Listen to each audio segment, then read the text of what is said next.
Hi, and welcome to this episode of Worldwide Canadian. I'm Tim Clark. Today I'm going to tell you all about riding around Nova Scotia in an EV and not having range anxiety. Stick around.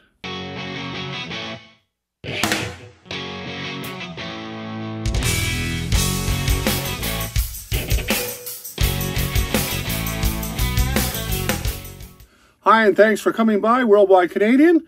And normally I do topics of technology, and one of the big technologies in the marketplace today are electric vehicles, full battery electric vehicles. And I bought myself one in July, and it's a 2019 Chevy Bolt. And I just want to start a series of videos about my experience with the Chevy Bolt. The first one I want to cover off today has got to do with charging.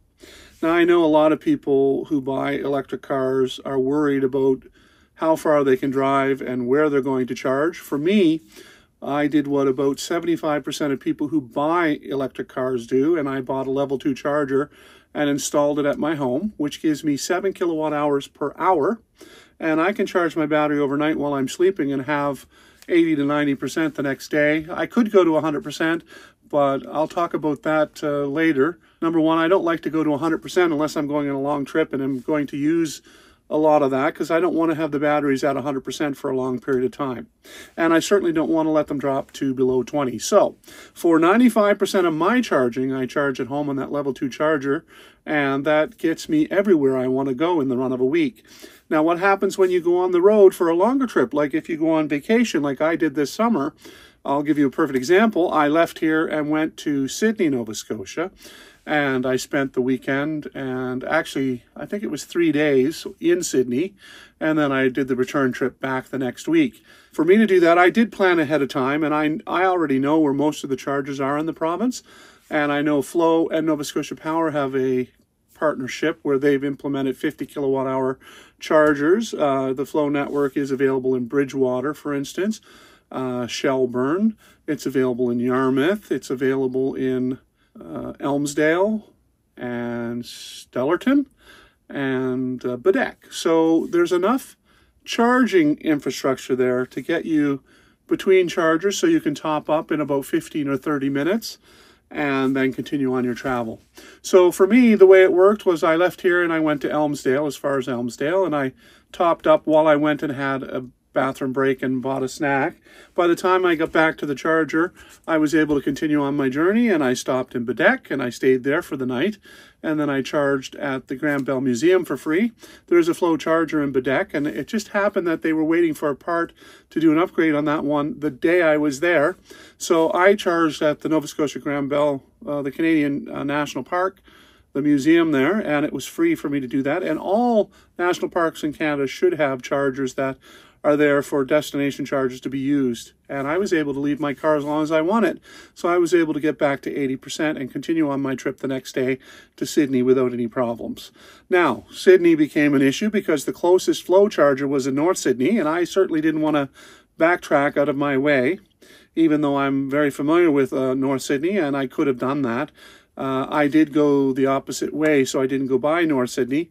So I find that if you check with local dealerships, you can find some chargers at dealers. So McIntyre Chevrolet's in Sydney has a 50 kilowatt hour and several other level 2 chargers that are available there on the EV Connect network. And that's what I utilize to top myself back up to 90% to make it back the other way to go to Bedeck again. And then from Bedeck to, I stopped in Monastery on the way back, and that network was with Petro-Canada. And the biggest thing that I could give as advice, and number one, is to plan out in advance. And if you can avoid traveling at high peak times, like 10 to 1 o'clock in the day, most people start their day between 9 and 10 o'clock. So an hour or two from when they start, they need to stop somewhere. And a lot of times you see a little bit of congestion.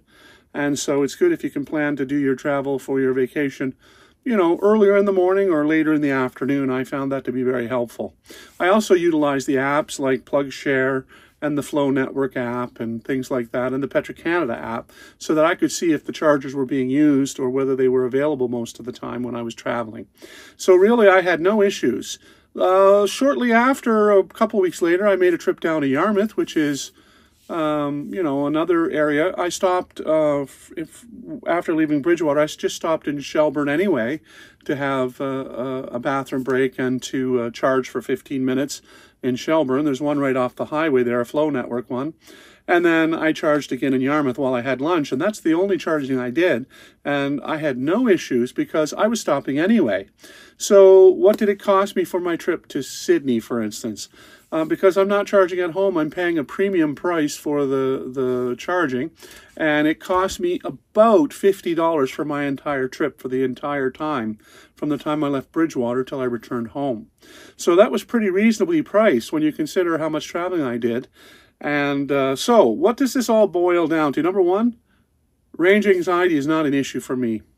On a weekly basis, I travel to Halifax twice a week, and I go in Bridgewater to St. Mary's in Halifax, and I don't need to charge to make it home because, again, it's less than 300 kilometers, even though I'm doing some running around while I'm in the city.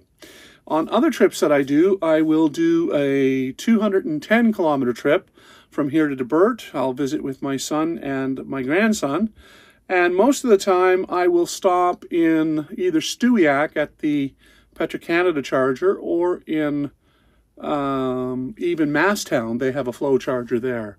I can use that one before I leave, or I can stop in Elmsdale and use the Flow charger there. I only charge for about 15 minutes while I'm having a little break and getting a tea, and then I continue on my way, and I have about 25% when I arrive back in Bridgewater. So there are lots and lots of chargers available, really. If you look for level 2 chargers that aren't where you would normally look, you can always find those for, you know, if you're stopping anyway for a meal, let's say, and you can find a level 2 charger to charge while you eat, then you can get 7 kilowatt hours in an hour on those chargers. Whereas the other ones will give me between 40 and 50 kilowatt hours on the fast chargers. Now, that being said, I know some people that I run into tell me that they're worried about charging. It's really not an issue because the number of cars, as they continue to sell into the marketplace, they'll implement new charging places. And if you look on PlugShare, which is a popular app, you can see there's lots and lots of chargers everywhere you look in the province. Now, the other thing that's coming is all the Tesla superchargers will soon be open in Canada and the US over the next year or so to allow non-Teslas to charge their cars there as well. So that's going to open up about 70,000 in North America.